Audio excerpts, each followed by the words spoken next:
Folks, Black Star Network is here.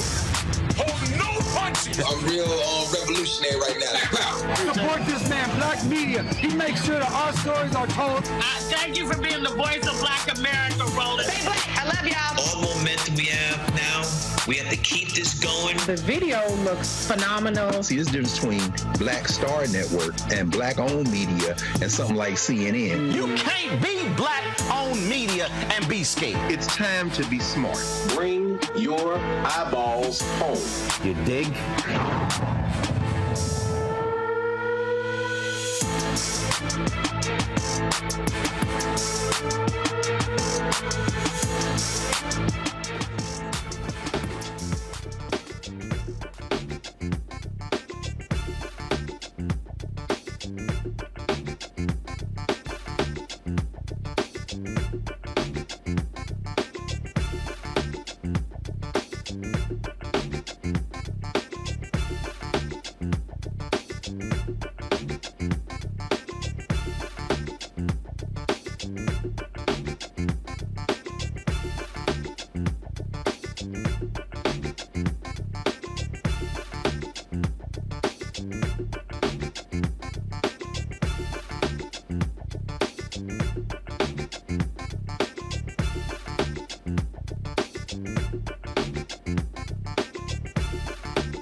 Today is Friday, June 16, 2023, coming up on Roland Martin Unfiltered, streaming live on the Black Start Network from Houston, Texas. The Department of Justice drops a devastating report showing the abusive treatment African Americans and Latinos have received at the hands of Minneapolis police. Folks, we will talk with an executive with Noble about this report, and it is absolutely heinous action and essentially shows that police officers are acting as gang members there in Minneapolis. Also, on today's show, we'll talk about economic empowerment. We're here in Houston holding a Juneteenth Economic Freedom Summit tomorrow at the Power Center. We'll have a preview of that, and so we talk about really what the focus and the meaning of Juneteenth really should be for us in 2023. Also, on today's show, there was a sister, she went viral for singing Happy Birthday operatic style to Busta Rhymes, bringing him to tears. Nia Drummond will join us right here on Roland Martin Unfiltered. Also, Justin Pearson was re-elected to the Tennessee House last night. Well, it was the primary, the general election later this year, but he's a shoo-in to actually win. So we'll give the details of the election. And of course, in our Education Matters segment, we'll talk with the president of EmpowHER Institute, which gives 12 to 17-year-old girls the chance to become marine biologists. Folks, it is time to bring the funk on Roland Martin Unfiltered on the Black Star Network. Let's go. He's got whatever the best, he's on it. Whatever it is, he's got the scoop, the fact, the find. And when it breaks, he's right on time and it's rolling. Best believe he's knowing. Putting it down from sports to news to politics. With entertainment just for kicks, he's rolling. It's on go, roll, y'all. It's Roland Martin, yeah. Rolling with Roland now. He's funky, he's fresh, he's real, the best, you know he's Roland Martin now.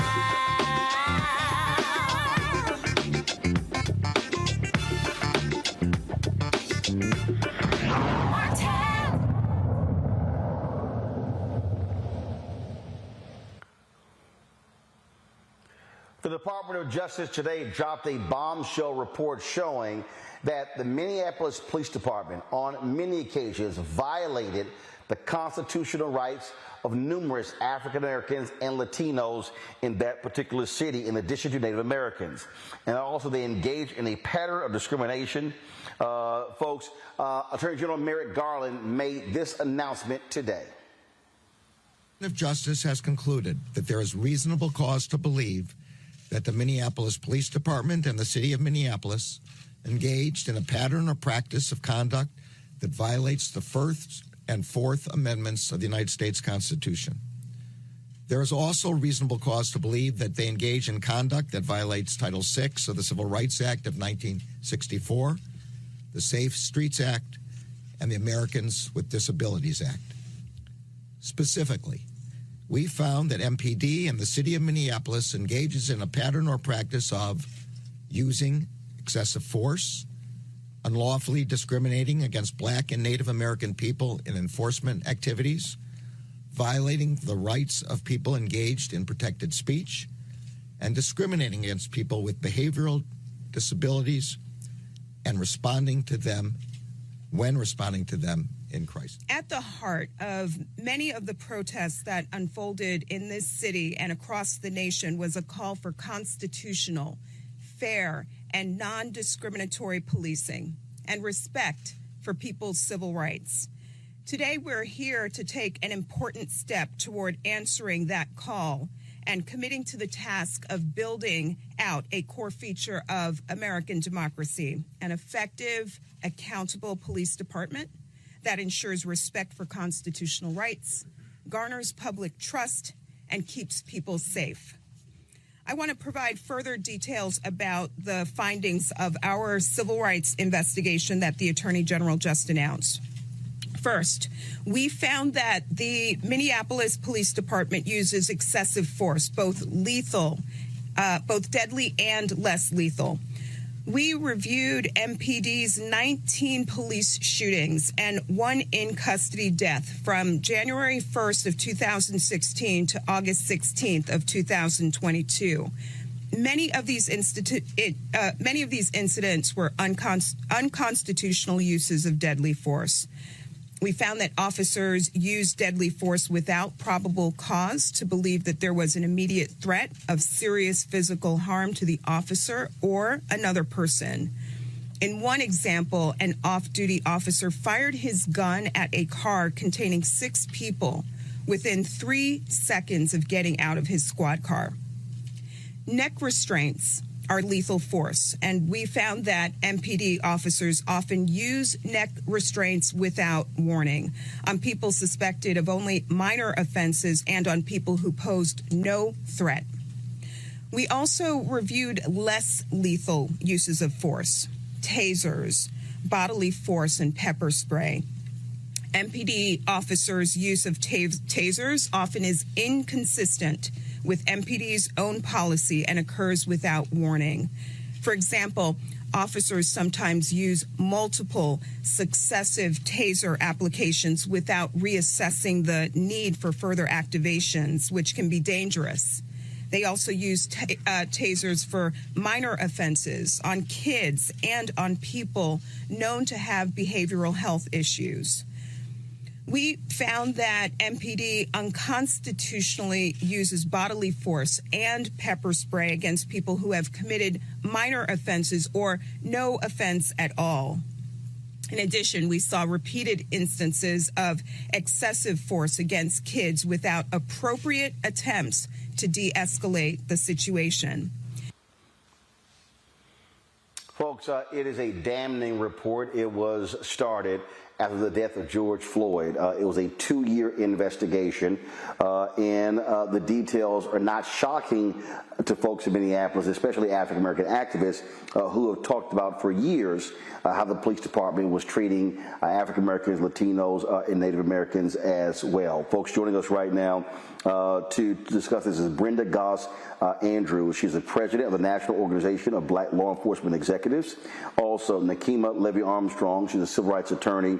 We're also joined by Andre Locke, who is the father of Amir Locke, a young man who was shot and killed at the hands of police there. Glad to have all three of you here. Let me first start with you, Nakima. You're there in Minneapolis. You used to relieve the NAACP there.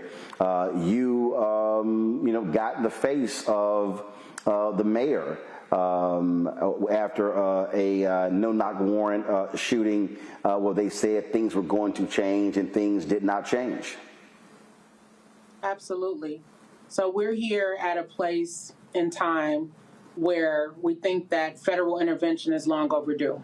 We're glad that the Department of Justice finally did the right thing by investigating the Minneapolis Police Department. But why did it take the murder of George Floyd for that to happen when for many years and many decades, Black folks have been saying the very same thing, crying out for justice, and our cries had fallen on deaf ears up until now. So we're glad that this investigation happened. We're glad that the city's going to be forced to enter into a consent decree but there is still a bit of skepticism as to whether or not Minneapolis will step up and do the right thing, particularly by people of color and Black folks who live in this city. Andre, your reaction to this report from the DOJ? It's bittersweet, I can say. It's for Black folks and Black and brown people in the Minneapolis area and our communities and surrounding communities in St. Paul as well, and Brooklyn Center. Our response is it's about time. It's about time, because this is something that we've been singing for decades, for years. People before us, before Nikema and myself, have been singing the same thing about police brutality, unjust stops, everything that you can think of, just the mistreatment of force and unreasonable force. So it's bittersweet. It's something that, as Nikema was saying, I'm a little skeptical what Minneapolis would do at this point, because at this point they're trying to even sweep my son's death under the rug by putting in a dismissal for his case.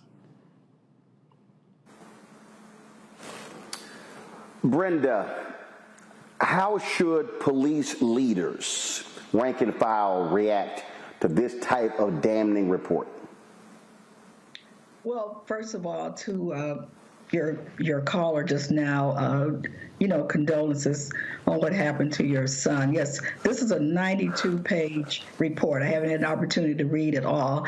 I do applaud that it has happened, but I do understand their comments about the skepticism, because this has gone on too long in our country. I spent 30 years on the Detroit Police Department, and I started off as a young officer on the street all the way up to a deputy chief. So I operated in both worlds, so I do understand that. This pattern or practice has been going on for a long time, and it's a shame in America that we had to get to the death of George Floyd to finally start really looking at this through the right lens, where we'll have an opportunity to change the police culture. And Roland, that's what we need to talk about. How do we change the police culture? Because this is not the first time, and I hope it would be the last time, but we still hear stories of that. So police leaders need to really pay attention to what has happened in Minneapolis and go back and read this report. I read through it. It has a lot of implications for training, for supervisory training. But you can put all that together, but you have to change the culture, starting from the top. Starting from that CEO, that we will not have disparate treatment of people. We will not violate people's civil rights. And that has to be the message. You can do training all day, but that message must come from the top and cascade all the way to that officer on the street, that this type of behavior will not be tolerated. Not only will it not be tolerated, but that we're going to deal with you. We're going to prosecute you. We're going to terminate you, that we're going to take action instead of sweeping some of these things under the rug when we know who some of these problem officers are in the department. So that would be my message to leaders out there. Just use this report and comb through it, because it talks about training, it talks about policies, it had 18 remedial measures for Minneapolis to take. And I just say, police chiefs and leaders, go through this report and just check it off and see where you are in your department in relation to this report. Folks, hold tight 1 second. I got to go to a break. We come back more on Roland Martin Unfiltered as we unpack this devastating report from the Department of Justice on the Minneapolis Police Department. You're watching Roland Martin Unfiltered right here on the Black Star Network. Hatred on the streets, a horrific scene, a white nationalist rally that descended into deadly violence. White people are losing their damn minds. As an angry pro-Trump mob storms the U.S. Capitol, we've seen shooting. We're about to see the rise of what I call white minority resistance. We have seen white folks in this country who simply cannot tolerate black folks voting. I think what we're seeing is the inevitable result of violent denial. This is part of American history. Every time that people of color have made progress, whether real or symbolic, there has been what Carol Anderson at Emory University calls white rage as a backlash. This is the rise of the Proud Boys and the Boogaloo Boys. America, there's going to be more of this. Here's all the Proud Boys, guys. This country is getting increasingly racist in its behaviors and its attitudes because of the fear of white people. The fear that they're taking our jobs, they're taking our resources, they're taking our women. This is white fear.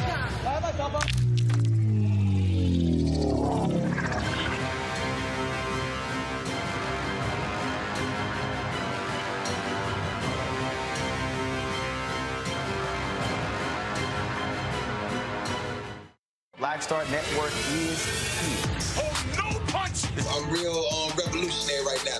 Thank you for being the voice of Black America. All momentum we have now, we have to keep this going. The video looks phenomenal. See, there's a difference between Black Star Network and black-owned media and something like CNN. You can't be black-owned media and be scared. It's time to be smart. Bring your eyeballs home. You dig? Hey, it's John Murray, the executive producer of the new Sherry Shepherd Talk Show. You're watching Roland Martin Unfiltered.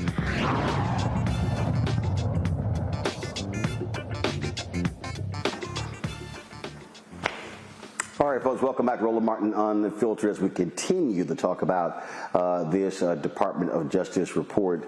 We lost Nakima and Amir Locke's dad, Andre, so we'll try to get them back in a bit. I do want to bring into this conversation as well, folks, my panelist today, Matt Manning, civil rights attorney. Matt, he is with us at Corpus Christi. Dr. Nia Carter, associate professor, University of Maryland School of Public Policy out of D.C., and Jesse Hamilton McCoy, clinical professor of law, supervising attorney, the Duke Law Civil Justice Clinic out of Durham, North Carolina. Glad to have all three of you here. I will start with you, Matt. Your assessment of this report. 2-year investigation, 92 pages, lots and lots of detail and shocking and terrible stories of how Minneapolis police treat people of color. I do think it's a blockbuster from the little bit that I've read, but I'll tell you, Roland, I kind of have, I guess, muted excitement about this or happiness about this, because at the end of the day, if it does not correlate to people being able to individually vindicate their constitutional rights, then we're not making the biggest progress that we need to make. Every day I file lawsuits or prosecute lawsuits for people whose constitutional rights have been violated. And it's like, so, a lot of background noise, I'm not sure if you get that, but I think unless we're able to connect consent decrees to an ease for people to actually vindicate their deprivation of constitutional rights, we're not moving the ball forward. And the second thing with that is that with Louisville and with Minneapolis here, I like that the Department of Justice is investigating these departments, but it seems to me to be a little too late, right? Because it happens after some blockbuster event. What needs to happen is there needs to be greater enforcement of police departments before it gets to this point where they have had a myriad of these complaints over the years, and finally somebody comes in and does a pattern and practice investigation. Not to say they're not doing it, but it's easy to do it in the wake of George Floyd, right, or in the wake of Breonna Taylor. But police departments around the country have these systemic issues, and until we address those meaningfully where individual plaintiffs can vindicate their constitutional rights, I don't think that this is really all that important, because at the end of the day, people every day have their rights violated, and it's virtually impossible for them to have them vindicated. Jesse, we've also seen examples like in Cleveland where they had a consent decree and then they had to come back and have another consent decree. Stuff did not change. Absolutely. I think one of the reactions that I have when it comes to reports like this is we've heard the same thing really since going back even to the Kerner Commission report in 1967. We always hear the same recommendations and the same outcomes, but ultimately we still are experiencing police violence, particularly in minority neighborhoods and communities, at an alarming rate. And I think one of the concerns that our community and the culture has is what is supposed to happen next, right? We just want people to stop being able to kill Black people or kill minorities in our communities. And it seems like it really shouldn't be that difficult of a problem, but the more that we analyze and come up with the same conclusion, the more we realize that there's not a lot of investment into all of these things that people always recommend. So training hasn't fixed it. This push for neighborhood policing is always hot when someone has just been murdered, but then it fades away. We are at a point now where I think there needs to be a bigger demand for action and there needs to be greater accountability.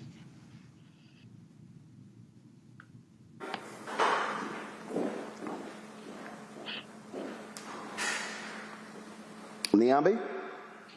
Well, unfortunately, I agree with my colleagues. I mean, I think in some ways you're like, water is wet. This is what people have been saying from city to city, whether it's Baltimore, Minneapolis, other places. These are things that people have been saying. It's nice to have the Department of Justice confirm, right, that Black people aren't crazy, because I think we've been, collectively gaslit in this society where people tell us, well, if you just comply, you'll be okay. If you just would listen, nothing bad would happen to you. And I think this Department of Justice report explodes all of those sort of what about it kinds of comments that people often make when we see Black people who are brutalized at the hands of police officers. But I am, reserving judgment here, because in some ways, it feels too little too late, because everything from the training and all of this other stuff that was supposed to ameliorate this kind of negative policing hasn't. I think the earlier statement about police culture is something that we have to think about. Who are the people who become our police officers? What kind of requirements do we have for police officers? What kind of mental supports and other things are we giving them? Now, we can't, sort of counsel away or train away the racism that we see here. And so there has to be a willingness to root out those officers, particularly those who are known to be a problem, because one of the things that I think we've seen over and over again, it's never just an isolated incident. It's never a single officer doing a single bad act. It's people who've had a history of being abusive to the public that they're supposed to serve. And then when something really spectacular happens,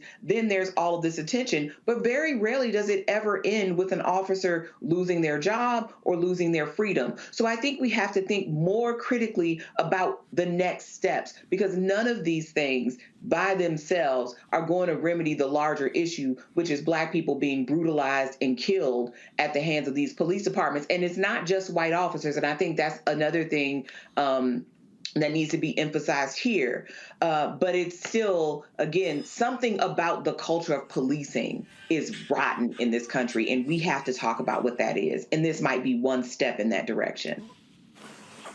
Brenda, here's what is also troubling. If you're in Minneapolis, how in the hell you didn't know these things? Why do you need the Department of Justice to come in to validate this? This, to me, is an indictment on city leadership and the police department that they didn't know these things. And if they did, they've been covering it up. Well, I would say, both things. In a police department, you know or should know who your problem officers are. Now, whether you take action or not is another thing. So this came to the boiling point, unfortunately, with the death of George Floyd that required federal intervention. I don't want to say it's too little too late. Certainly, we would have liked this to happen sooner. We would have liked all of this to happen with many of our other Black males that have been killed. But I want to be optimistic that at this point that we can move forward. And I want to make one other point. I agree with some of the things Dr. Carter said as well, but we need civilian oversight. We need civilians to stay engaged and stay involved.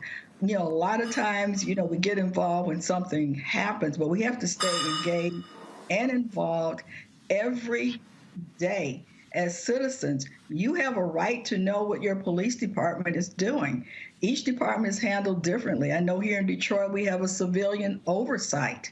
Demand, if your department doesn't have it, see why they don't have a civilian oversight board or a committee or citizens involved in a proactive way on your police department. So that would be a, takeaway recommendation I would have for any community. Citizens should be involved in some aspect of hiring and recruiting. And I did hiring and recruiting for Detroit Police. And I brought citizens in to kind of be involved in some of those aspects of recruiting and hiring.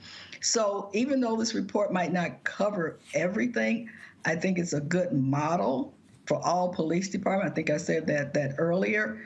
But we have to have the community involved. And a lot of times, like I said, Roland, we get involved when something's hot, and then when it cools off, we're not as involved. We're not as vocal. So we need to be vocal every day. You need to go to the court. I remember we were court watchers. I don't know if anybody's even doing that anymore. And go down and see what the judges are doing. What kind of punishments are they meting out? Is it disparate treatment even in their sentencing, or is it something else?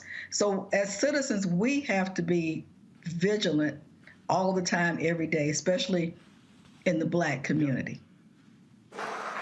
Indeed. Brenda Goss-Andrews with NOVA, we surely appreciate it. Thank you so very much for joining us. Thank you for having me again, Roland. Folks, hold tight 1 second. Going to a break. We'll be back right here on Roland Martin Unfiltered on the Black Star Network. Thank you. When you talk about blackness and what happens in Black culture, we're about covering these things that matter to us, speaking to our issues and concerns. This is a genuine people-powered movement. There's a lot of stuff that we're not getting. You get it, and you spread the word. We wish to plead our own cause. Too long have others spoken for us. We cannot tell our own story if we can't pay for it. This is about covering us. Invest in Black-owned media. Your dollars matter. We don't have to keep asking them to cover our stuff. So please support us in what we do, folks. We want to hit 2,000 people, $50 this month, raise $100,000. We're behind $100,000, so we want to hit that. Y'all money makes this possible. Checks and money orders go to P.O. Box 57196, Washington, D.C. 20037-0196. The Cash App is $RM Unfiltered. PayPal is R Martin Unfiltered. Venmo is RM Unfiltered. Zelle is Roland at RolandSMartin.com. On a next, A Balanced Life with me, Dr. Jackie, owning your energy and how to use it. Trust me, it impacts the people on your job, who you attract, and even your love life. What you give out is what comes back to you. So like attracts like, right? So if you come in with a negative space and I match that negative energy, then 2 seconds later, somebody else come in with more negative energy, and then I was just always just matching negative stuff. And here's the kicker. If you're not careful, that energy can even be stolen. That's all next on A Balanced Life on Black Star Network. Me, Sherry Shepard with Sammy Roman. I'm Dr. Robin B., pharmacist and fitness coach, and you're watching Roland Martin Unfiltered.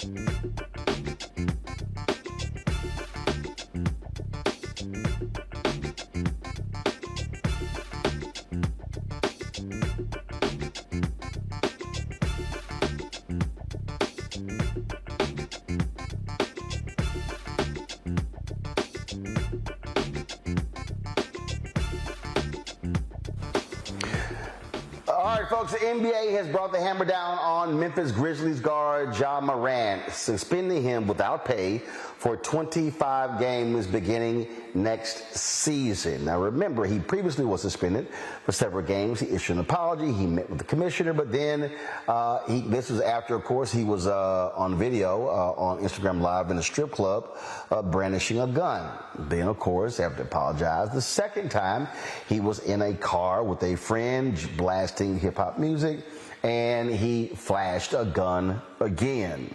The NBA waited until the NBA finals were over before they would actually take any action. NBA Commissioner Adam Silver said this is about Morant's suspension. JA Morant's decision to once again wield a firearm on social media is alarming and disconcerting, given his similar conduct in March, for which he was already suspended 8 games. The potential for other young people to emulate JA's conduct is particularly concerning. Under these circumstances, we believe a suspension of 25 games is appropriate and makes clear that engaging in reckless and irresponsible behavior with guns would not be tolerated. Now, the NBA said that Morant would also have to adhere to certain conditions before being reinstated. As I said, it's the second time he has been suspended in the last 3 months for showing a firearm on social media. Now, the NBA Players Association, they have also responded to this as well. And so this here is a statement from the executive director of their union.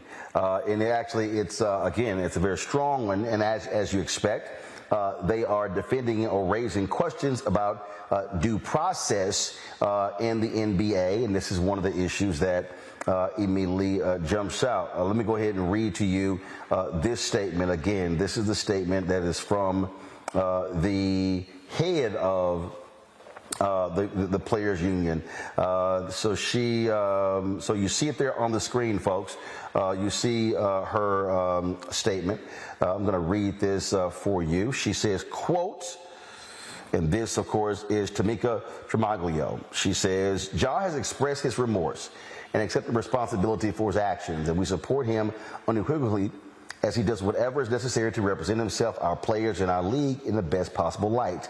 As to the discipline imposed, which keeps him off the court until December and requires some unstated conditions to be met before he can return, we believe it is excessive and inappropriate for a number of reasons, including the facts involved in this particular incident, and that it is not fair and consistent with past discipline in our league. We will explore with JA all options and next steps. All right, let's get to it in our panel. Matt, look, you're a civil rights attorney. Your perspective on this is a lot of leeway the commissioner is given to make these decisions. And you have the players union who is saying, hey, was this even fair process to suspend him? Well, one, this is why unions are important, because they stand up for the values of their members, right, and the rights of their members. But, you know, for me, this is actually less about JA Morant and about the NBA and more about the schizophrenia we have in our country as it relates to guns. We live in a country that is beset with mass shootings and legislatures that are reticent to do anything about them.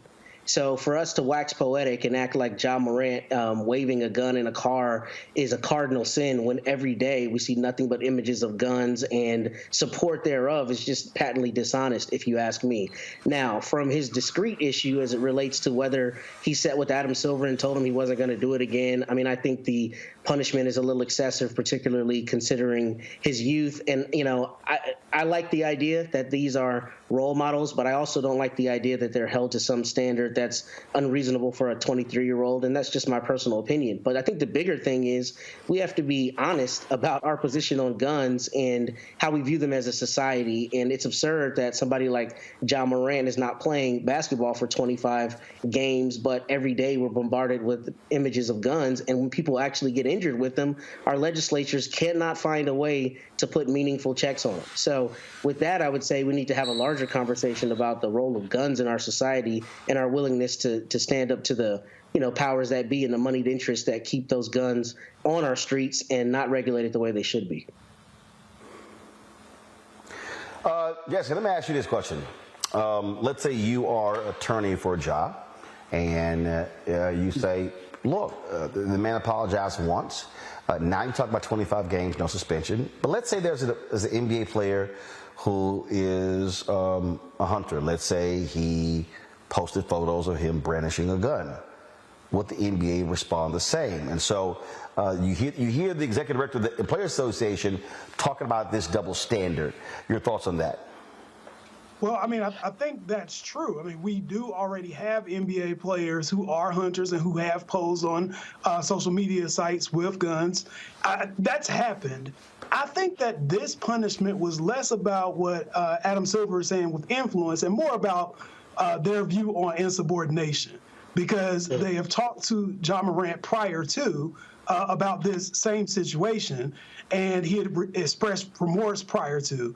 And I think the NBA has taken the position that they are less willing to accept his apologies and less willing to believe that he won't do this again. And they're using, in a sense, a cop-out of saying, well, his influence to kids or people who are watching might diminish the brand. But I think in actuality, it's more so showing Ja Morant that they plan to take this seriously moving forward, and that any deviation from what the NBA expects of him as a player and participant in this league will be harshly punished.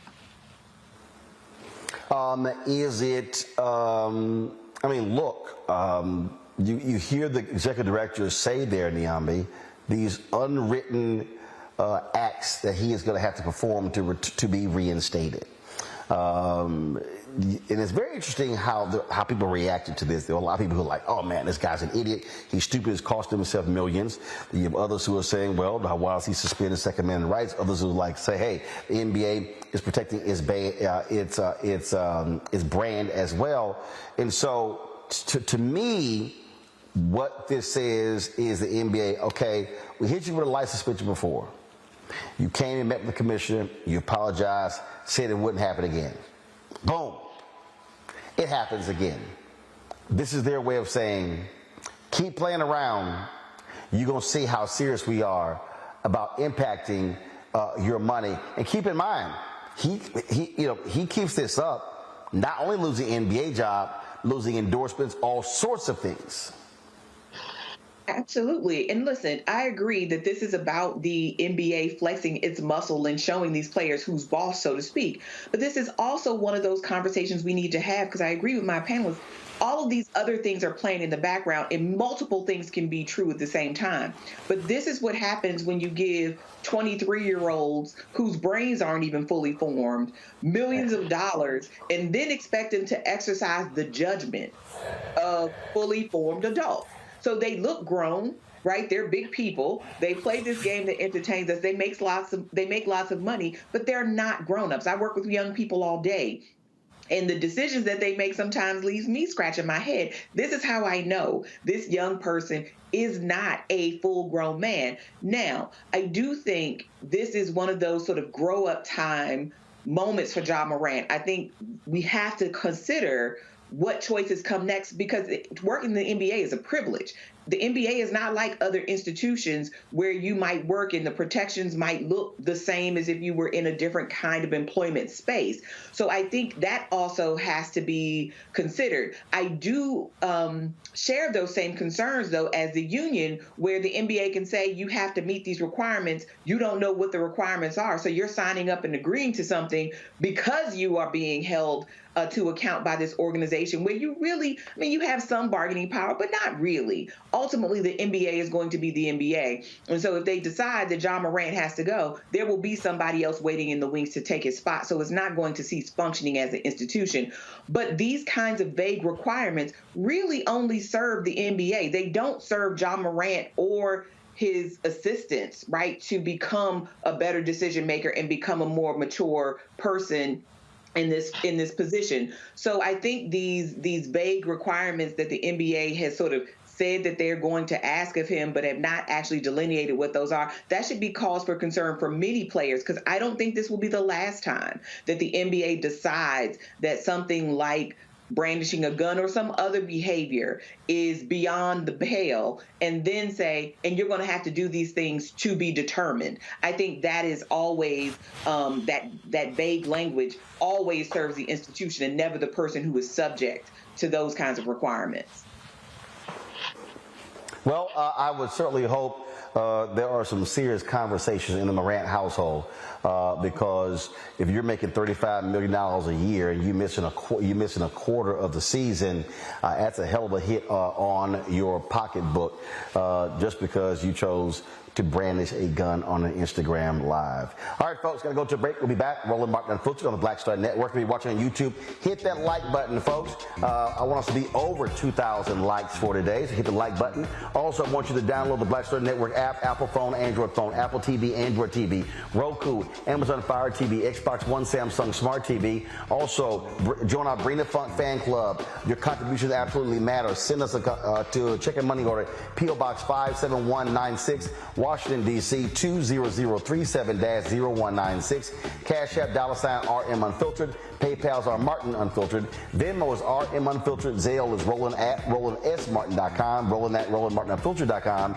And of course, be sure to get a copy of my book, White Fear: How the Browning of America is Making White Folks Lose Their Minds.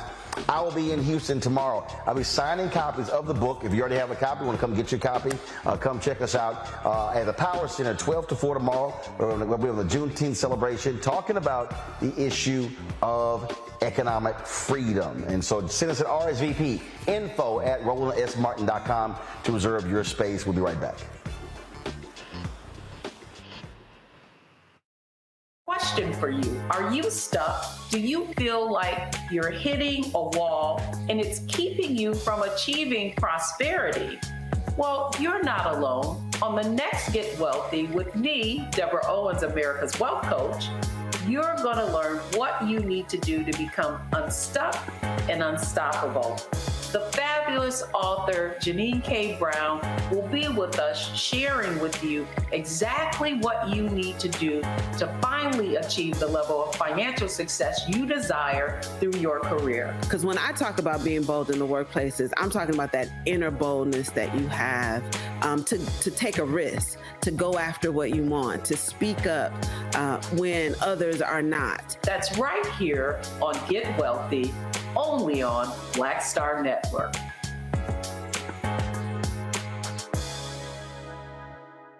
Up next on The Frequency with me, Dee Barnes. She's known as the Angela Davis of hip-hop. Monet Smith, better known as Medusa, the gangsta goddess, the undisputed queen of West Coast underground hip-hop. Pop locking is really what indoctrinated me in hip-hop. I don't even think I realized it was hip-hop at that time. Right. You know, it was a happening. Mm-hmm. It was a moment of release. We're going to be getting into her career, knowing her whole story, and breaking down all the elements of hip-hop. This week on The Frequency, only on the Black Star Network.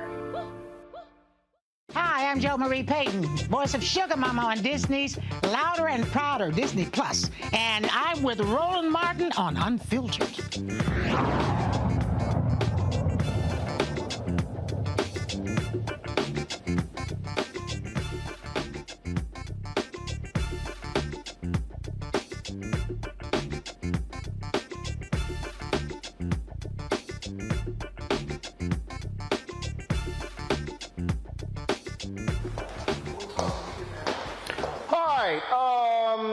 Folks are already tripping about Juneteenth. Check this out. A Chicago woman posted this video on TikTok. It has gone viral after she claimed she was kicked out of school for correcting the institution's director on the true meaning behind Juneteenth.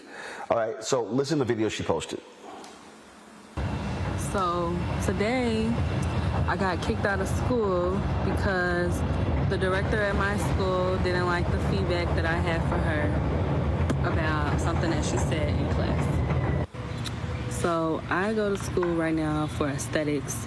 I was practicing to be an esthetician. Now, at my school on Monday and Wednesdays, we have this thing called morning meetings where we basically just talk about what's going to happen for the day, the next few days, and we celebrate people that's graduating and all of that type of stuff.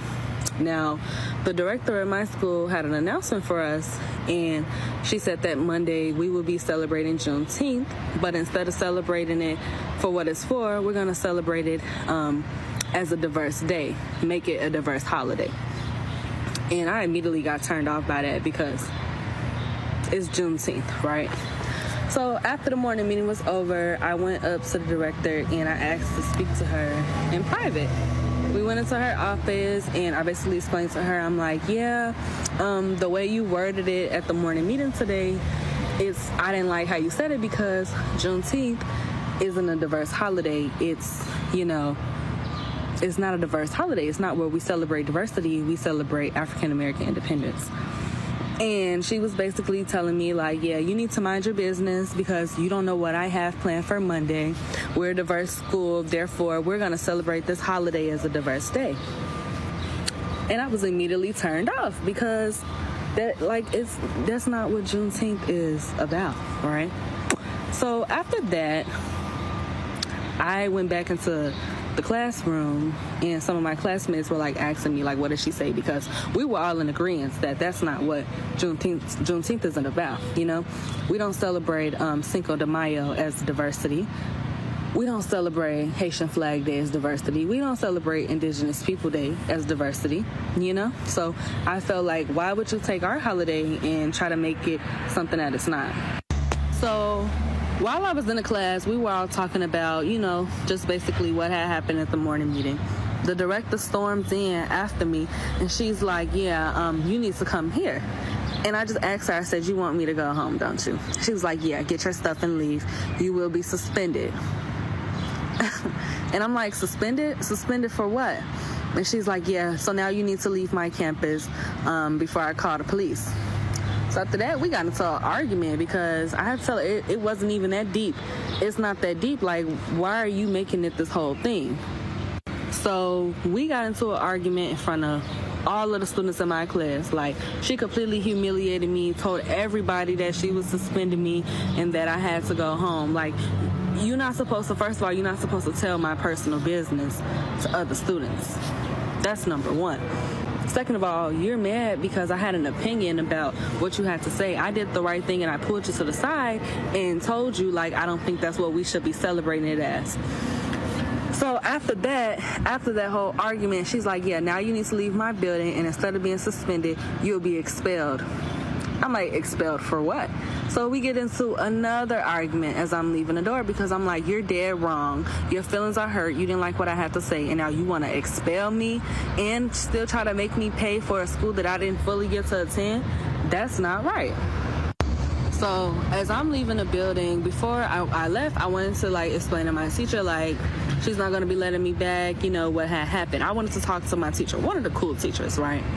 So she's trying to grab me by my book bag. She's pulling on me, get out of my building, get out of my building. And I'm like, just wait, let me talk to my teacher because I want to talk to my teacher before I leave. You doing all of this for no reason. We get in front of the clients because at my school we take clients. It's a beauty school, so we perform services on clients. She told the clients, yeah, I'm trying to remove this racist out of my building. She won't leave. She's a racist. I'm racist because I said Juneteenth isn't a diverse holiday. So now I'm the racist, right? In this situation, I'm the racist. Her feelings are hurt. I'm a racist, and she wants me to leave.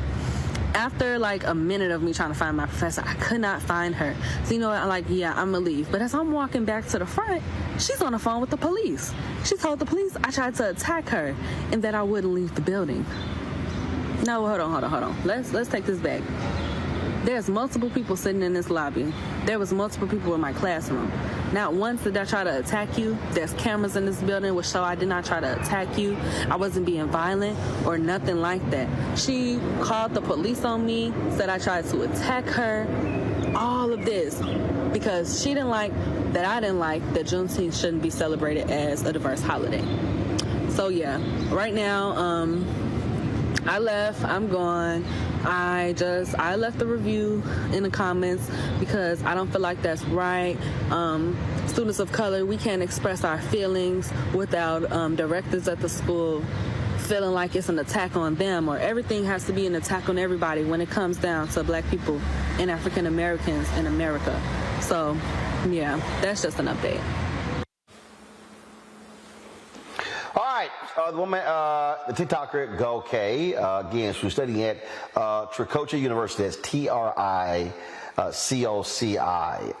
and that is absolutely nuts, if you will. Niambi, see, this is the thing right here. First of all, she's right. Juneteenth is not a diverse holiday. What I mean by that is, it does not mean that non-Black people cannot commemorate Juneteenth. But you damn well better make sure that the focus on Juneteenth is the focus, and then not try to create some new idea what Juneteenth should be about. Well, absolutely, Roland. I think this young lady was exactly right in telling her, like, hold on a second. This is about Black people achieving freedom. This isn't just some holiday. I mean, you know, she used the example of Cinco de Mayo, but Cinco de Mayo at this point is commercial, and it's not even really about Mexican people. But to her point, we identify that holiday with a group of people in the same way.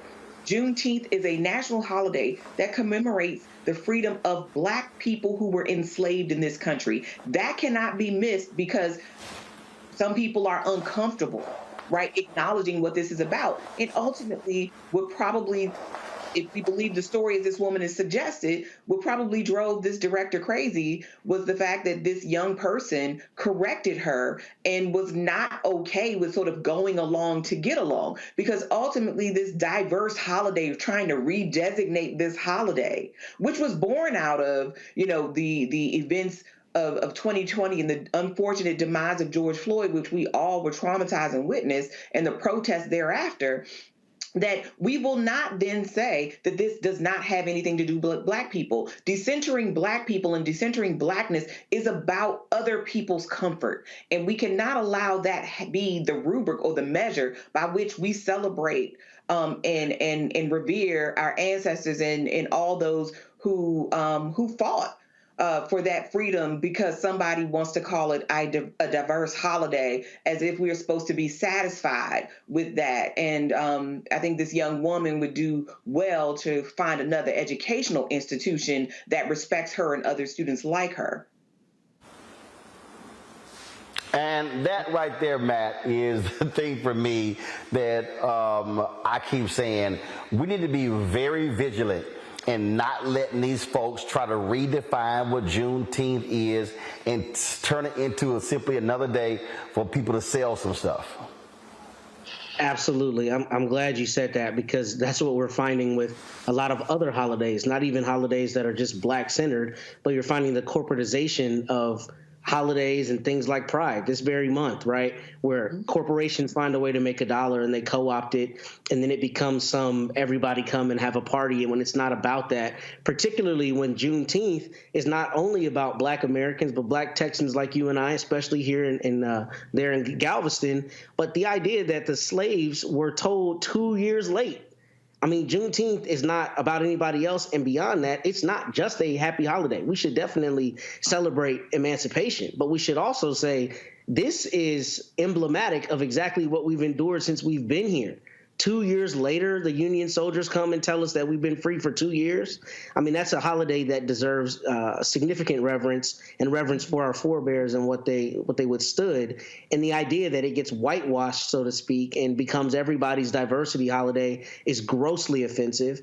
And that's precisely the kind of thing we have to be vigilant against. Look, we talk about DEI on the show. We talk about a lot of things in terms of inclusion, but inclusion does not have to mean erosion, where we should not have our history and the reverence that should be duly applied eroded for other people's comfort, as Dr. Niambi said. So with that, I'm glad that this sister stood up, because this is grossly offensive to try to make this about anything other than our people and emancipation. Just that's like somebody saying, let's make St. Patrick's Day diverse. Absolutely, man. I understand. Well, look, I think, anytime that I talk to my students about Juneteenth in the first place, I think it's important to understand that there's kind of two sides to that story. And just like my fellow panelists talked about, people who were informed about their emancipation way late. But then there's another piece that people don't deal with, which is the massacre of the people when they are no longer able to be exploited by the white system, right? And I think it's important for us to see both sides of that, since now this has become a national holiday, mainly because we know that once things become national holidays, they get co-opted. You'll see Juneteenth ice cream at the store. That's not really what this is about. And so what we're trying to do, and what this student rightfully did, was try to educate people. If you're going to tell folks about Juneteenth, tell them about what Juneteenth is. Don't allow, particularly in a time of, we see what's happening in Florida, rolling out all of these things to take away not just critical race theory, but Black history. We can't allow the whitewashing of Black history to continue to the point where there's nothing that is specifically reserved for the culture. Absolutely. And so, again, we must remain vigilant to protect it, what it is. And look, I told y'all, the people out here be talking about, no, we never asked for this. No. A lot of us did. And we perfected how to celebrate this in Texas. It's been a state holiday since 1980, y'all. And so just ask some of us from Texas if you're confused as to how to celebrate Juneteenth. Got to go to a break. We'll be back on Roland Martin Unfiltered on the Black Star Network. Next on the Black Table with me, Greg Carr, a very different take on Juneteenth with the one and only Dr. Sunyata Ahmed. We'll explore the amazing foods, remedies, and rituals that are a part of our history and the Juneteenth holiday. So it's our responsibility to return the healthier version to our folks instead of just the red liqueurs marketed to us, the red sodas and the other things. I mean, why does the Kool-Aid man have to sound like Louis Armstrong? He's like, oh yeah! Yeah, all right. That's an enlightening and tasty hour of the Black Table, only on the Black Star Network.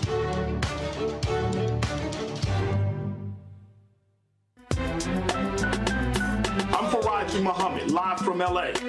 And this is The Culture. The Culture is a two-way conversation. You and me. We talk about the stories, politics, the good, the bad, and the downright ugly. So join our community every day at 3 p.m. Eastern and let your voice be heard. Hey, we're all in this together. So let's talk about it and see what kind of trouble we can get into. It's The Culture. Weekdays at 3, only on the Black Star Network.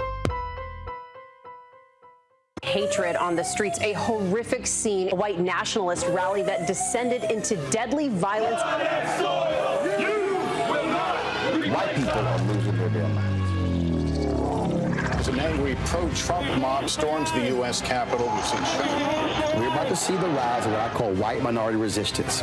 We have seen white folks in this country who simply cannot tolerate black folks voting. I think what we're seeing is the inevitable result of violent denial. This is part of American history. Every time that people of color have made progress, whether real or symbolic, there has been what Carol Anderson at Emory University calls white rage as a backlash. This is the rise of the Proud Boys and the Boogaloo Boys. America, there's going to be more of this. Here's all the Proud Boys, guys. This country is getting increasingly racist in its behaviors and its attitudes because of the fear of white people. The fear that they're taking our jobs, they're taking our resources, they're taking our women. This is white fear.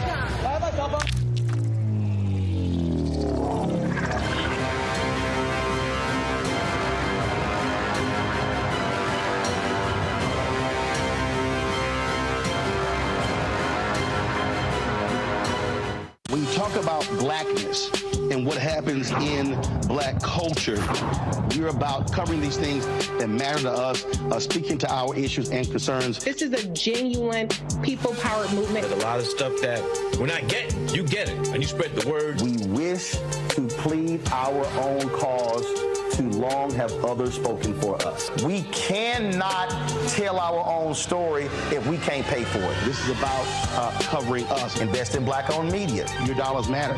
We don't have to keep asking them to cover our stuff. So please support us in what we do, folks.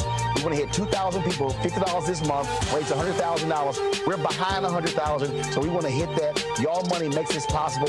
Checks and money orders go to P.O. Box 57196, Washington, D.C. 20037-0196. The Cash App is $RM Unfiltered. PayPal is R Martin Unfiltered. Venmo is RM Unfiltered. Zelle is Roland at RolandSMartin.com. Hi, my name is Freddie Ricks. I'm from Houston, Texas. My name is Sharon Williams. I'm from Dallas, Texas. Right now, I'm rolling with Roland Martin, unfiltered, uncut, unplugged, and undamn believable. You hear me?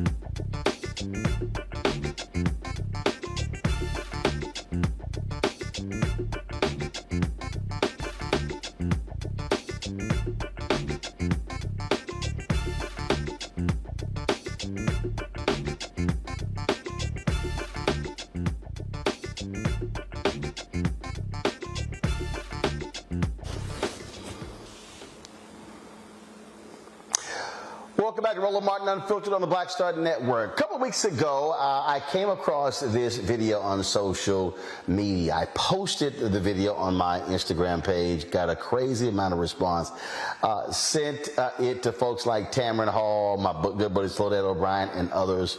And it was of a sister who came across Busta Rhymes, and she said, you know what, I want to sing happy birthday to you.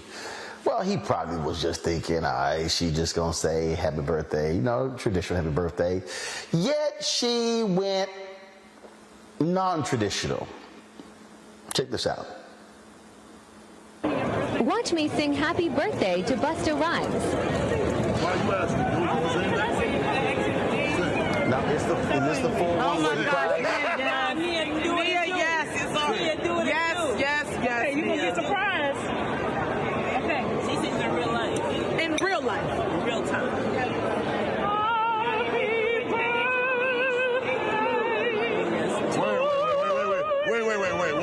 Wait. Yes. What the fuck? Let me finish. I definitely wasn't expecting that. Wait, Mama.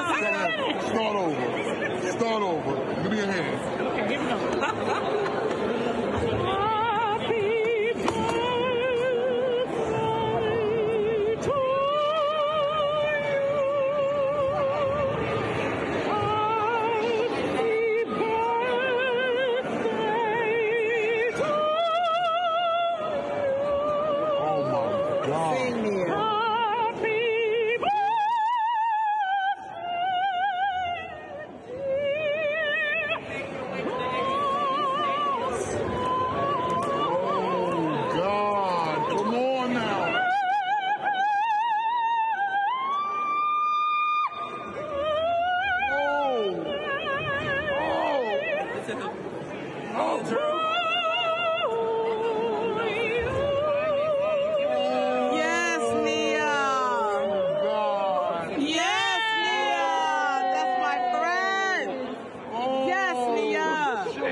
Why the fuck you do that to me? Why you do that? Why? You're a fucking mess. You're a fucking mess. A mess. Yes, Nia. Stop. No. Don't do that. Stop. Let it bless you, boss. Yes, let it bless you. Happy birthday. Just reflective with his brain. Okay? Don't do that.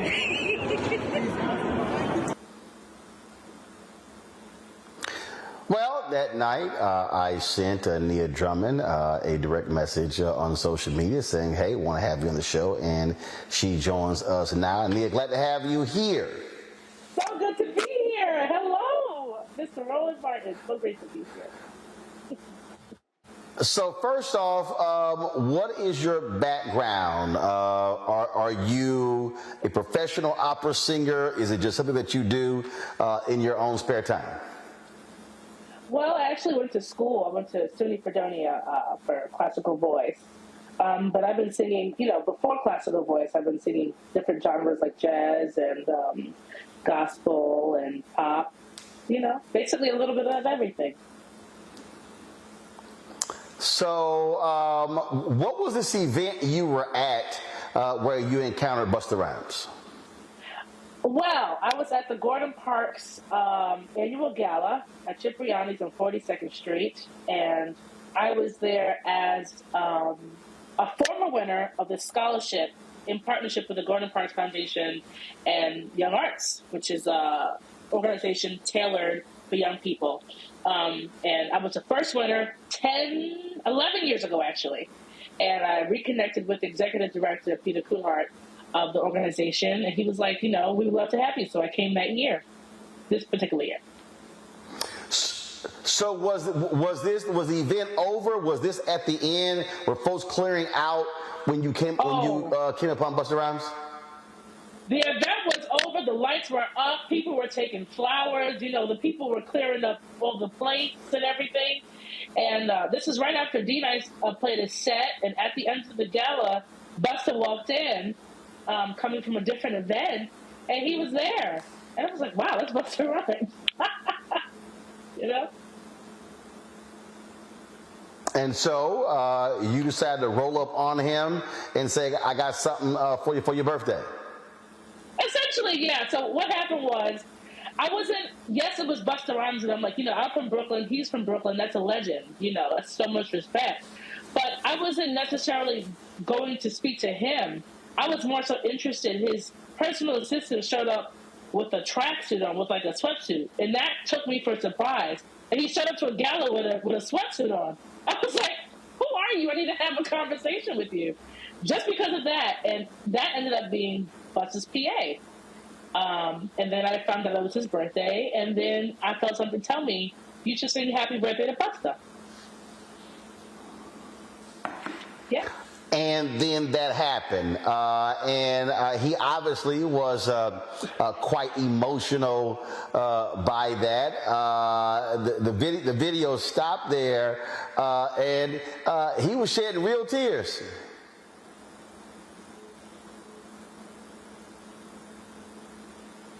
Looks like Nia is frozen there. Y'all let me know when we get her back.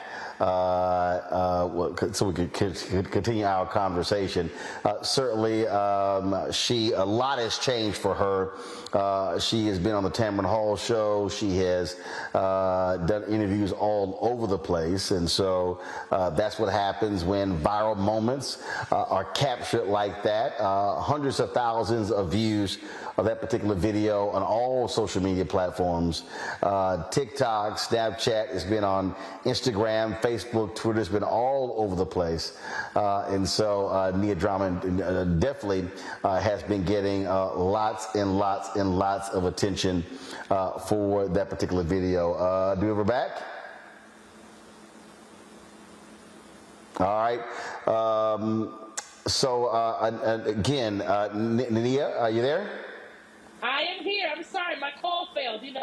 The devil is on the service. I don't know what's going on. It's all good. It's all good. And I said he was quite emotional. Those were real tears he was shedding.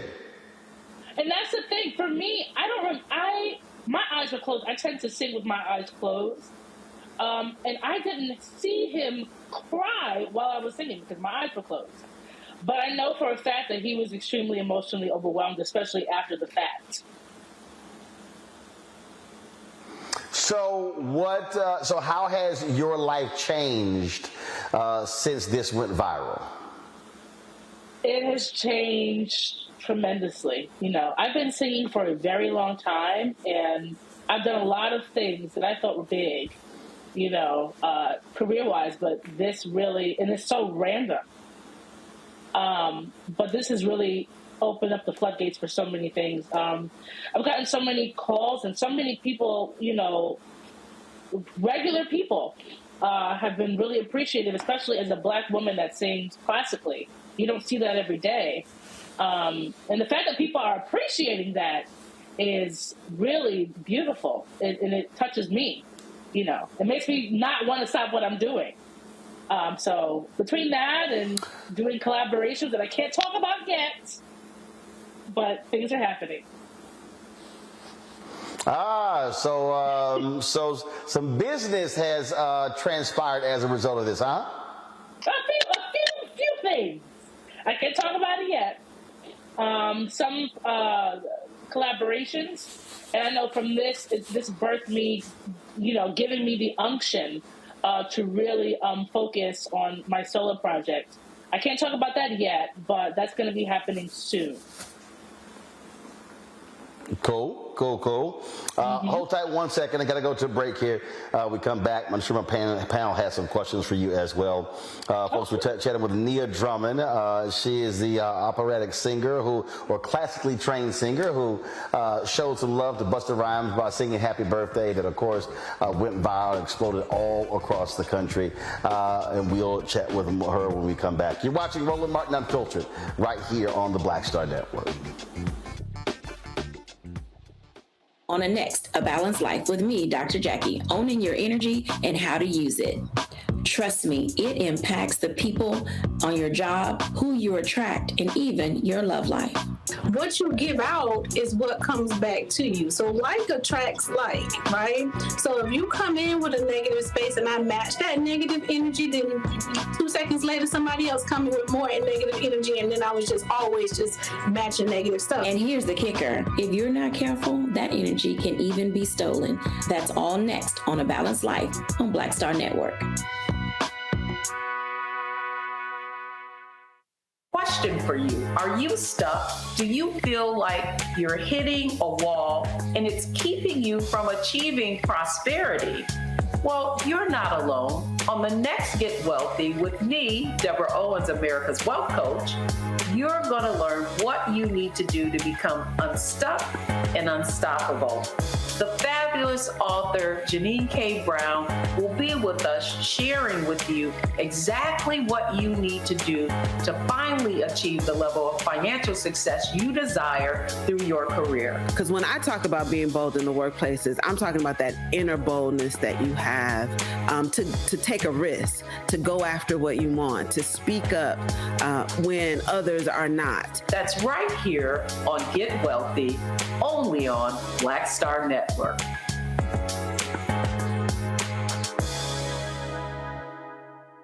Hello, I'm Marissa Mitchell, a news anchor at Fox 5 DC. Hey, what's up? It's Tammy Roman, and you are watching Roland Martin Unfiltered.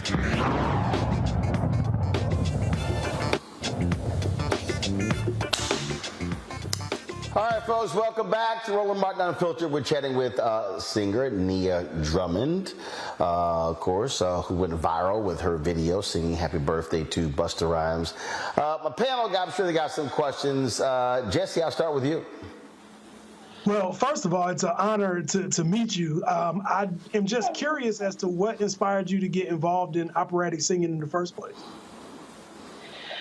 Well, I like opera. Well, when I started singing opera, I was actually very young. I was 12 years old. And I was singing in a professional children's chorus, and we were singing the children's chorus part in an opera called Tosca. And I fell in love with it, you know. That was my first, like, hands-on experience with opera. But, you know, when I was younger, you know, classical music was very small amount, but it was played in the house, like Charlotte Church and Andrea Bocelli. You know, I remember those when I was a kid, so that was the beginning.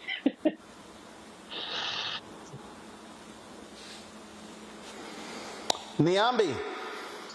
Well, I would say the same. I mean, I think like a lot of people, I watched that and experienced the joy and the happiness and the beauty of your singing in that moment. So thank you for providing that in this time, because I think it's much needed. But how have you been coping with going from a relatively private person to now this very public person? How has that been? It's been a little overwhelming. It's been exciting because, you know, as an entertainer, this is the goal. This is the dream, to be able to be, you know, seen and for your gift to be appreciated. But yes, it can be a little overwhelming, and it's a big responsibility now, to be able to connect with so many people at one time. That's a lot. I am sure.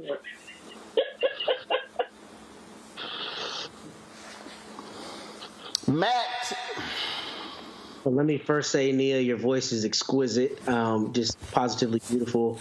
And I wanted to ask, has this opened a larger conversation about Blacks in classical music? Because obviously we're very well represented in other genres, but there's a dearth of us in classical music. So what, if any, effect has this had on your ability to tell people that they should be in classical music or anything in that nature? Well, I definitely think that, especially as someone that's from New York City, there's actually a very good amount of classical singers that, just so happen to be Black. It's hard to penetrate a market that is Black. A lot of Black people don't listen to classical music. And the only way for us to be seen is through this, white lens in terms of, classical music being stereotypically for older white people. But I feel like this opens up a conversation and it gives perspective on what Black people can do as a community and what is okay to listen to, and shattering that wall on the stereotypes of music and genres. And anybody can like whatever they want. I'm sick of this divide of Black people should only like R&B and hip hop. White people should only like rock and this genre and that genre. We should all enjoy whatever feels right to us.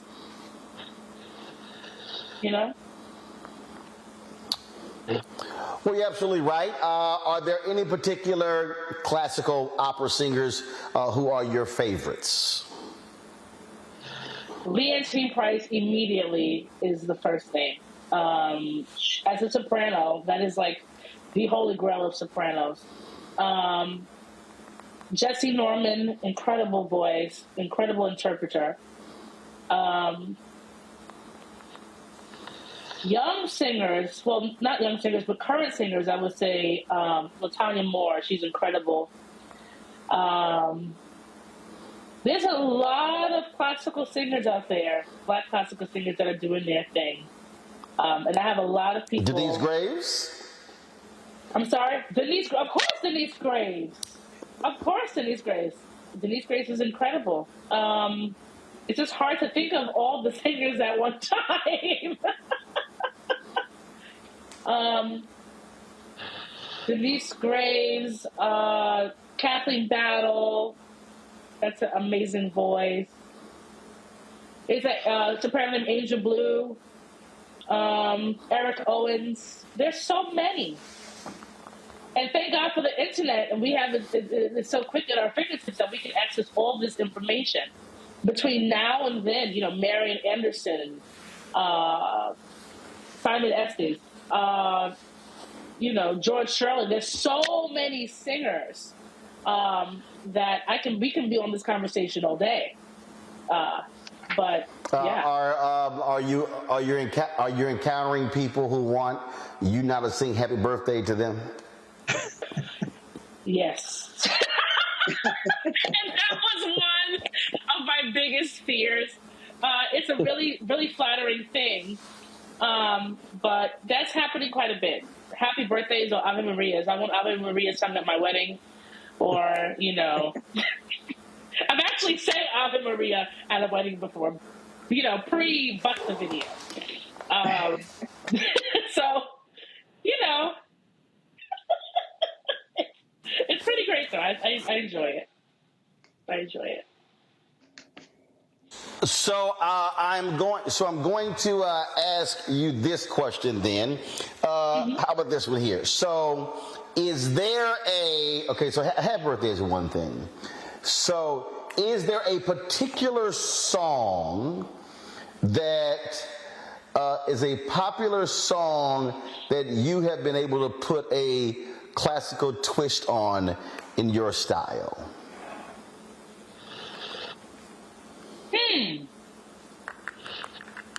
Popular song, do you mean like a current song? Or do you mean just popular in general? A song? No, I mean, it doesn't matter. But let's just say there's a popular song that, you know, a lot of us know, but, you know, when you sing it in your classical style. One of my favorite songs of all time is like for instance, is there? Say it again. One of my favorite songs of all time is "Somewhere Over the Rainbow." Got it. So, like, is there an Anita Baker, a Patti LaBelle? Is there a Maze? Is there a Luther Vandross song? Is there a Dionne Warwick song? Is there a song that again that we know but that you? There's a Dionne Warwick. I don't know if this will count though. I don't know if many people know this song. There's a Dionne Warwick song called "Alfie" that I love. That can be done easily operatically. Easily. Well, I mean, anything Burt Bacharach since it's so easy. Let's go. Okay, don't be mad at me because these headphones might blow. Okay? We're all right. What's it all about, Alfie? Is it just for the moment we live? What's it all about when you started out, Alfie? Oh, we meant to take more than we give. Oh, we meant to be kind, and if only fools are kind, well, I guess it is wise to be cool. And if love belongs only to the strong,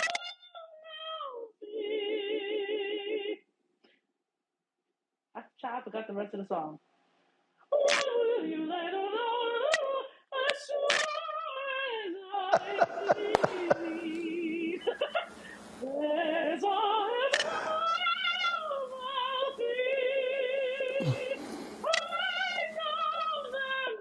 be something more, something even non-believers can believe in. I believe in love. Without true love, we just exist. Until you find a love beyond this, you're nothing when you walk. Let your heart lead the way, and you'll find love every day.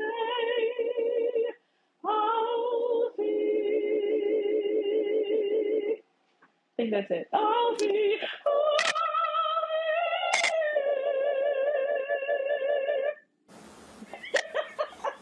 All right, then. It's a lot of Alfie fans in our chat room. A lot of folks, they're like, Johnny Mathis did a version of that. The Delphonics did a version of that. And so they're all weighing in. Nia Drummond, we appreciate it. Congratulations. All the great stuff has come your way. We look forward to those undisclosed projects, those collaborations, once they come to fruition. I would love to say something really quick before I go, if you don't mind, Mr. Roland. I just wanted to say that I'm so thankful for you all the support, and thank you, Roland, for all your support in posting the video and sharing it. freshman lieutenant. You know, I was just from Tamron Hall, and I'm so glad to be here with you today. And I just wanted to say that while, you know, doing all these projects, I did start a Patreon to have, you know, people be able to, you know, support and see some of the behind-the-scenes stuff that I'm working on. So it's just going to be on www.patreon.com/Nia Drummond. All right, patreon.com/Nia Drummond. All right, folks, check it out and support Nia in her work. Nia, we appreciate it. Thanks a lot. Thank you so much. All right, folks, when we come back, another viral video that is making its way around. A brother gives a powerful commencement speech at Syracuse University. We'll show you that next right here on Roland Martin Unfiltered on the Black Star Network. Up next on The Frequency with me, Dee Barnes. She's known as the Angela Davis of hip-hop. Monet Smith, better known as Medusa, the gangster goddess, the undisputed queen of West Coast underground hip-hop. Pop locking is really what indoctrinated me in hip-hop. I don't even think I realized it was hip-hop at that time. Right. You know, it was a happening. It was a moment of release. We're going to be getting into her career, knowing her whole story, and breaking down all the elements of hip-hop. This week on The Frequency, only on the Black Star Network. Next on The Black Table with me, Greg Carr. A very different take on Juneteenth with the one and only Dr. Sunyata Ahmed.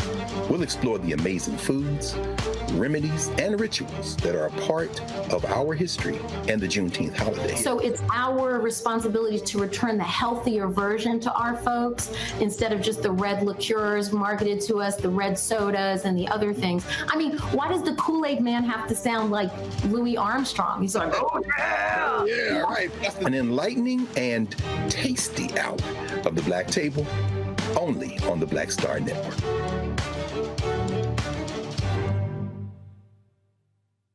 Hello, we're the Critter Fixers. I'm Dr. Bernard Hodges. And I'm Dr. Terrence Ferguson. And you're tuned in to Roland Martin Unfiltered.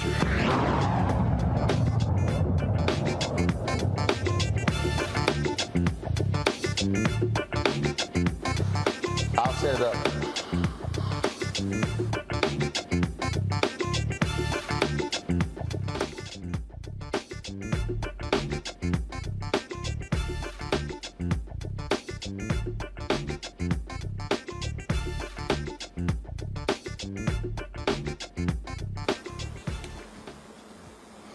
Folks, we've been in commencement season for the past month, and there have been a lot of speeches we've heard about, some critical, some others that have ticked folks off. But there's a speech by Jordan Pierre, graduate of Syracuse University, that is getting rave reviews from folks all across the country. And in a moment, we're going to have his video. We don't have a video ready yet.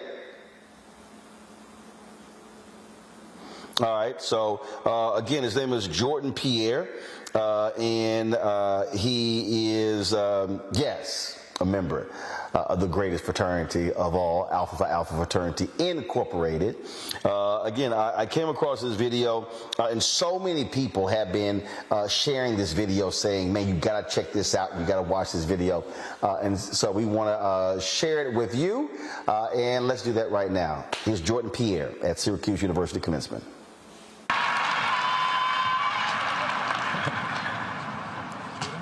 Good afternoon, faculty, staff, students, and friends. My name is Jordan Pierre, and I'm currently a senior, majoring in broadcast and digital journalism with a minor in entrepreneurship and emerging enterprise. To be here today for me is much more than a ceremony. Today is much more significant because I come from a place where I've attended more funerals and court appearances than college graduations. To be here today is a barrier broken. I have my family in attendance today, and for many of them, this is the first time they have attended a college graduation.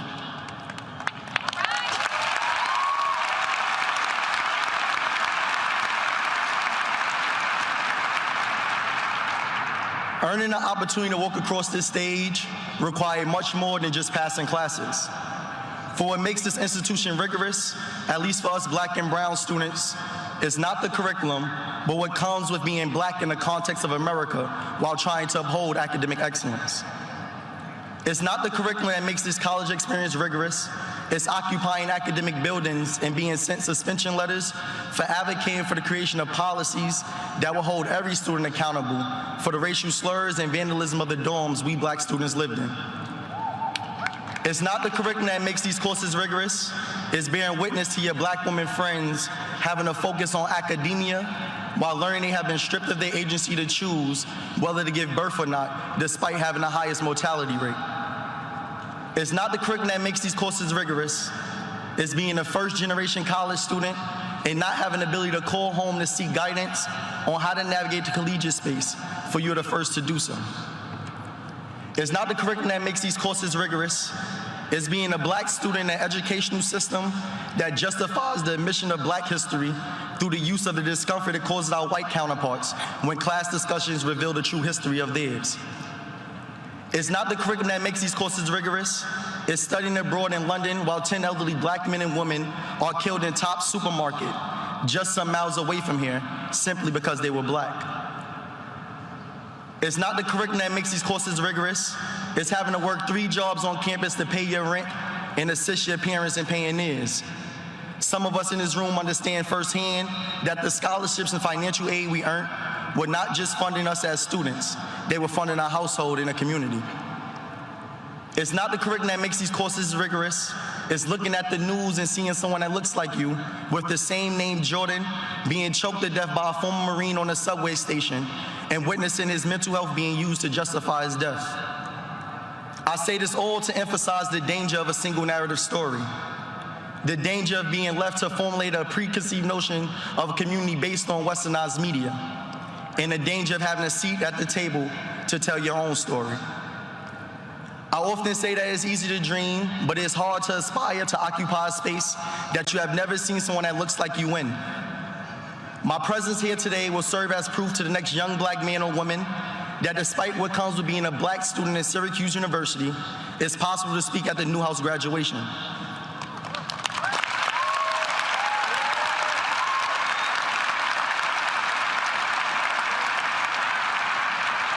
There was a time when I did not know what a student marshal was until last year when I met a Black woman named Adudu, a student marshal at the College of Engineering and Computer Science. There was a time when I did not believe I was going to be the President of the United States, which is what I will one day become, until I seen Barack Obama become the president.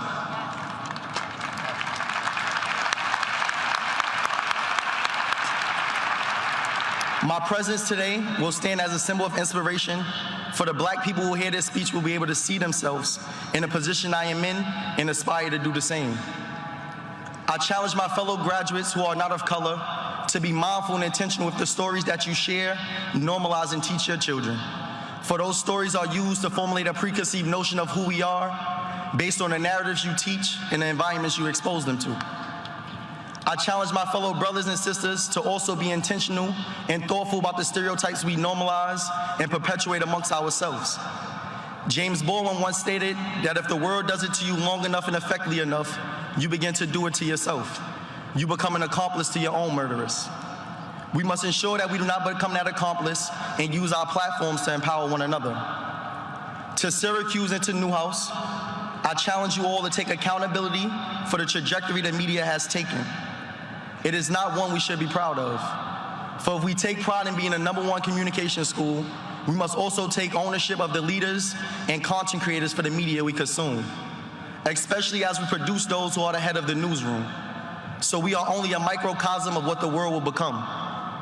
I challenge us all here today to denounce the stereotypes we have of one another, for the problem with stereotypes is not that they are untrue, but incomplete. As the legendary Nipsey Hussle once stated, the marathon continues. Stopped it, and there's... That right there was definitely a strong speech by that brother, Matt Manning. Incredibly powerful, and his repetition, I thought, was extraordinarily effective. I mean, you know, it's not difficult. Or what did he say? It's not difficult because of this reason, because of that reason. It was incredibly powerful, I thought. And I thought it was important for him to speak directly to Syracuse and to some of what apparently were some slights while he was there. What not only Black students endured, but I think it's important because I think it's important when we have events like graduations and other spaces that are supposed to be full of pomp and circumstance for people to speak truth to power, because one, that's when you have the largest audience, and two, that's when you have people listening most intently. And I think he masterfully used his platform on that day. So kudos to this young man. See, this is why Neon Bay in the control room, y'all can pull it, the video of the young girl in Philadelphia who high school graduation, and she does a slight dance around the stage, and this principal decides he's not going, the principal decides that they're not going to give her her high school diploma and ushered her off the stage. And now she's demanding an apology. The school district has said, look, there's no formal policy, and this is a thing that I'm just so sick of these people, Neon Bay, who do not understand what graduation is about. It is not about the adults. It's literally about the people who actually have graduated. I'm not tripping if somebody dances. I'm not tripping if somebody hops. I'm not tripping how it's a joyous time, but it's also a serious time. So whether it is this type of speech, whether it's when folks are just excited about graduating, I just think so many adults are just screwing up graduation because, frankly, many of them are assholes. Well, listen, the young woman you're talking about in Philadelphia, I mean, they did this in the name of tradition, right? And they're being penalized because people in the audience snickered when they danced across the stage. So it was just some rule, and again, about tradition, that no one is supposed to make any noise, which I think is crazy and ridiculous, particularly when we are talking about young people, some of whom this might be the last time they ever have this opportunity. This might be the first time someone in their family has experienced this kind of joy, as the young man intimated in his speech from Syracuse. So I think all of these efforts to police children of all stripes are really about, notions of decorum and all of this. It's a graduation. Yes, there's a moment to be somber, but it's also a celebratory, joyous moment. And I think all of these calls, I mean, and even if you came up with something like, well, you don't want people screaming because you might not hear the other person's name. Yeah, we get that. But these moments weren't that. And yet you still find people who will say that it was right to humiliate this young woman, or that this young man, he said the right thing at the wrong time. And when is the right time to celebrate what you've accomplished? When is the right time to call out these institutions that are graduating our children and sometimes holding those same children in contempt? I think these are the things that people don't really want to talk about, so they deflect and talk about decorum and talk about tradition and talk about all these other things instead of what the core of it, what the substance of what that young man was saying. And really, this young woman did something that was totally inoffensive, but it was a violation of tradition. And Jesse, and look, and I think that, a lot of people will remember those words, and the reality is what you now see, how that video has now gone all across social media. It will touch some young person, some young brother who does not believe that they actually can do what that brother has done. Well, not just touching young people. I feel touched. I'm hoping that he has a law school application somewhere in the stack, because to have the courage and the poise to be able to deliver such a poignant message at a time when all eyes are on you, I think that that's a skill that he can really use to move forward in anything that he chooses to do. And I think it's far time that we allow the fullness of Black expression. I am a double HBCU graduate. I went to FAMU and North Carolina Central University School of Law. And we understand that at graduation, people are overcoming so many different obstacles that the rest of the world tends to want to ignore. And as a result, the graduations are very, very festive, and people will exercise the fullness of their celebration because we understand what each other has been through. And we also understand what has been done for us to get us here. There are sacrifices that are made by people who may never have a college degree, but they somehow contributed to making sure that you got one, right? So this is a day for us to celebrate. It's also a day for those looking on who've always wondered if they could do it. or how to do it, to see somebody actually doing it so that you can go ahead and plot your trajectory, because we all have skill sets, we all have powers, and we all have a story. And our stories too often get overlooked when they shouldn't be. Well, Jesse, he's not going to law school. He is a broadcast digital journalism graduate. And so we clearly know what area he's going into. So shout out to my alpha brother. Fantastic speech, Mr. Pierre. And so look forward to seeing you out here. Got to go to a break. When we come back, our Education Matters segment right here on Roland Martin Unfiltered on the Black Star Network. Hatred on the streets, a horrific scene, a white nationalist rally that descended into deadly violence. White people are losing their damn minds. As an angry pro-Trump mob storms the U.S. Capitol, we're about to see the rise of what I call white minority resistance. We have seen white folks in this country who simply cannot tolerate black folks voting. I think what we're seeing is the inevitable result of violent denial. This is part of American history. Every time that people of color have made progress, whether real or symbolic, there has been what Carol Anderson at Emory University calls white rage as a backlash. This is the rise of the Proud Boys and the Boogaloo Boys. America, there's going to be more of this. Here's all the Proud Boys, guys. This country is getting increasingly racist in its behaviors and its attitudes because of the fear of white people. The fear that they're taking our jobs, they're taking our resources, they're taking our women. This is white fear.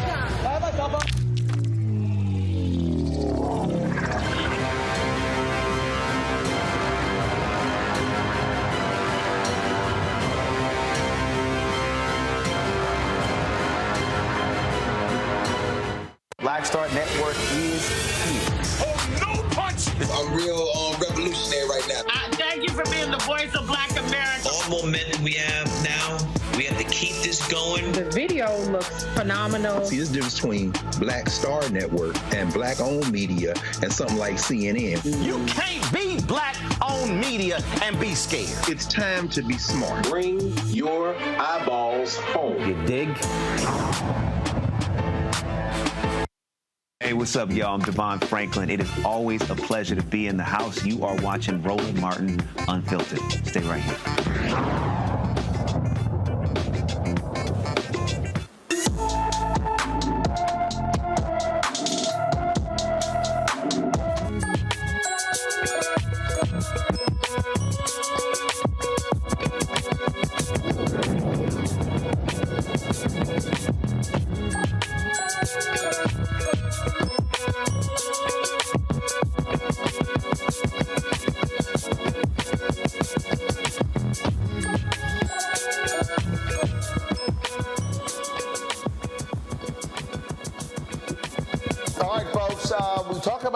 Education, we talk about the need to have more African Americans. You often hear people talk about STEM. What part of STEM in science is biology. So there is a new, excuse me, not new, but there is an initiative that actually does that, trying its best to see more, to increase the opportunities for people of color, for young girls and others in this particular area. We're going to talk about that on today's show. And the thing, and here's a piece, and first of all, let me explain to people. But one of the reasons why we even created this segment is because people always talk about education. I think what happens is we talk about education in a process way. We talk about education in terms of battles for funding, things along those lines. But what we don't do is we don't highlight the sort of organizations, the sort of entities that are doing their work to increase more black male teachers, the folks we've had on the show, to increase folks when it comes to the arts, again, when it comes to STEM, when it comes to science, when it comes to technology. And so that's one of the reasons why we have Education Matters, so you can actually get a better understanding of the folks. So this is called EmpowHER. It's called EmpowHER Institute, and specifically focusing on marine biology. Now, African Americans, 3% of marine biologists in the country, so there is an opportunity for there to be growth. And so there's an LA nonprofit that works with 12 to 17-year-old girls in this area. Dawn Brown, she's a president and CEO of EmpowHER Institute. She joins me now from LA. So Dawn, first of all, we talk about this camp. We talk about this camp. How long have you been doing it? Yeah, so we've been doing our social justice STEAM camp for 3 years now. Our organization has been around for 20 years, and this particular camp we've been doing for 3. And so why specifically this? Was there something that particularly happened? Yeah, so one of our initiatives is our social justice STEAM initiative in general. And when we really started, and we've been doing that for 20 years, but when you look at STEAM and you look at what are the areas that are oversaturated versus underrepresented, biology and science specifically is one that is underrepresented for BIPOC girls, specifically Black and Latina. We are an organization that only serves BIPOC girls. And so you just mentioned 3% of young people, of African Americans who go into marine biology or sciences, specifically any kind of marine science or ocean science.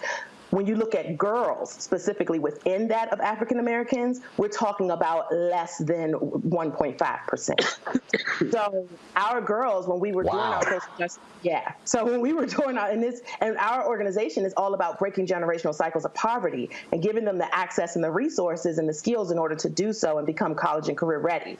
So when we decided to do our social justice STEAM camp, we went to our girls because we are a youth-led organization, and we asked them, what do you want? What is important to you? What social justice issues are important to you? And when they started thinking about a summer camp, the thing that came to them was, we want to learn about environmental justice. And so we decided, well, then let's do that. So we called upon a marine biologist, Black woman marine biologist here in LA. We partnered with her, and together, my organization and she created curriculum to do this camp. So that's how it came about. And what the camp really is we take 30 girls. Now, we serve 1,000 girls a year, and we take 30 of our middle school girls. So these are girls between the ages of 12 and 15, and we put them into a camp for the summer. And they apply to get in, and we take about 100 applications, and we break it down. And they get it's a 5-week camp. The first 3 weeks of the camp, they are studying marine biology, and they're actually looking at the impact of climate change on marine ecology, and then comparing that to its impact and resiliency on marginalized communities. And so that's what they do in the camp. So they're snorkeling, they're kayaking, they're tide pooling, they're testing air quality, and they're looking at, my girls are coming from Compton, they're coming from Inglewood, and Watts. And so they're measuring the air quality in their community, and then they're going to, Catalina Island and Malibu and testing the air quality and trying to figure out why is there a difference, right? And what needs to change. And so that's the first 3 weeks of the camp, and they actually create their own projects. They learn coding, computer coding, and they create their own projects that are all about amplifying issues as well as trying to solve issues using STEAM in order to solve issues within the marine biology world. And then the last 2 weeks of that camp, we take our most mature girls, and they actually get to study on a science research boat. And they learn how to scuba dive, and they end up getting their scuba diving certifications. So this camp is the first and only of its kind in the country. We're taking Black and Latina girls, and the majority of the girls in our program are Black for this camp. And we're talking about 12 and 13-year-olds who are certified in scuba diving by the time they finish. Questions? Jesse, you're first. Well, first of all, this sounds like a phenomenal opportunity, and I'm glad to hear that somebody is engaged in this space and helping people in our community get exposed to it. I'm really curious about what got you into this space. Yeah, like I said, it was really the girls. They wanted to learn this. We have a social justice STEAM initiative, and when I came into the organization, we were focusing on STEAM, but we weren't looking at it from a social justice perspective. 96% of our girls live at or below the poverty level. We serve 1,000 girls a year on a weekly basis. Why are we not looking at STEAM and saying, how can we utilize that in order to address the issues that are important to our community? And so that's the component that I brought into it, and that's also my background is in social justice, specifically looking at the intersection of race and gender.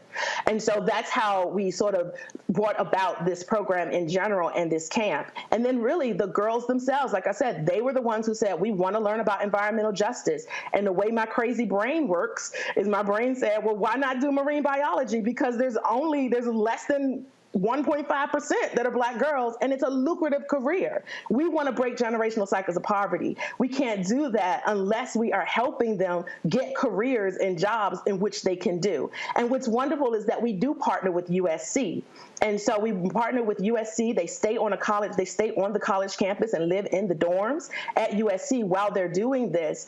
And that also creates a gateway for them to actually get accepted into a private university, one of the best in LA, in the country, to study this long term. Niambi. Hi, I really appreciate this. This is really interesting. One of my best friends, that's what her daughter wants to be, a marine biologist, and will be going to college this year. And I'm sure a program like this would have been really helpful. So what would you suggest to folks who want to expand this program and do it maybe on the East Coast, or for people who can't, get to a California? How do you even start this work? Yeah. So we actually, I would say one thing is to really, it's important to find a university to partner with. And it needs to be a university that has the kinds of resources and access, and that they are willing to truly partner with you and allow the girls to have that, to have access to those resources. And so that would be number one. And then the other part of it is find yourself a marine biologist woman who wants to support you in creating the curriculum in order to make this happen. We were quite blessed that we are working with Dr. Dejana Figueroa, a Black woman who is an amazing marine biologist and STEAM teacher. That's going to be the two most important things. And then the third is to make sure that you're listening to your girls, listening to the young people, and finding out what they want, because you can't create a program without really meeting their needs. And you can only learn about their needs by listening to them. Our goal is to expand this program. So in the next 2 years, we will be on the East Coast. But right now we are, only here in LA. Thank you. Matt?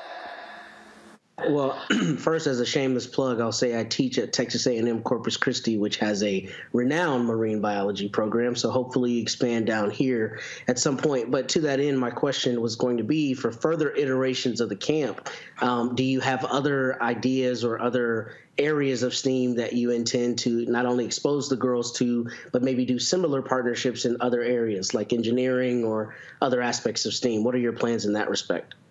Yeah, actually, we have some girls right now studying aeronautical engineering in college. I love that. Girls from Compton. I love it so much. But social justice STEAM is important to us in general. And so we do several different programs. The summer camp right now is the marine biology camp, because it is, so unique and no one else was doing it.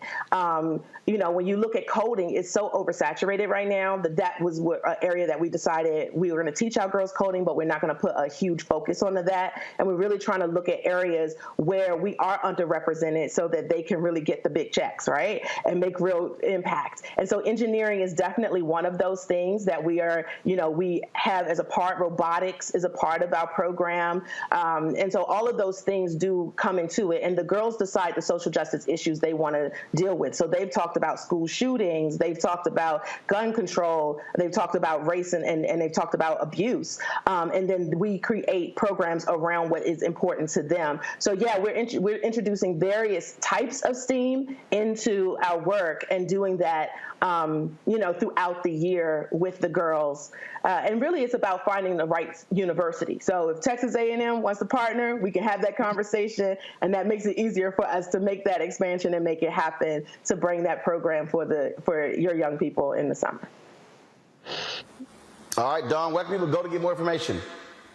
So you can go to our website, which is empowher.org, EmpowHER.org. And you can learn all about our organization as well as this particular camp. All right. Dawn, we appreciate it. Thank you so very much. Thank you. Have a good one. Thank you very much. Let me also thank Jesse, Nyambi, and Matt for being on our panel today as well. I appreciate it. Thank you so very much. Folks, tomorrow in Houston at the Power Center, 12 to 4, we are going to have our Juneteenth 2023, the Future of Black Economic Freedom panel taking place. We've got some fantastic panelists who are going to be there. Houston Mayor Sylvester Turner will be there. State Senator Boris Miles, Congresswoman Sheila Jackson-Lee, Congressman Al Green, and so many others, folks. And again, our focus is talking about, economic freedom for our people. So if you're an entrepreneur, you're a business owner, you want to do that, you want to be there, you are welcome to come out. It is free, open to the public. We just simply ask that you send us an email to RSVP info@RolandSMartin.com, info@RolandSMartin.com. Folks, that is it. I'll see you guys tomorrow on our live stream here from Houston, back in studio Monday, Juneteenth. Be sure to have a great weekend. Holla!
I'm real revolutionary right now. Support this man, Black media. He makes sure that our stories are told. Thank you for being the voice of Black America, Roland. Stay black. I love y'all. All momentum we have now, we have to keep this going. The video looks phenomenal. See, this difference between Black Star Network and Black-owned media and something like CNN. You can't be Black-owned media and be scared. It's time to be smart.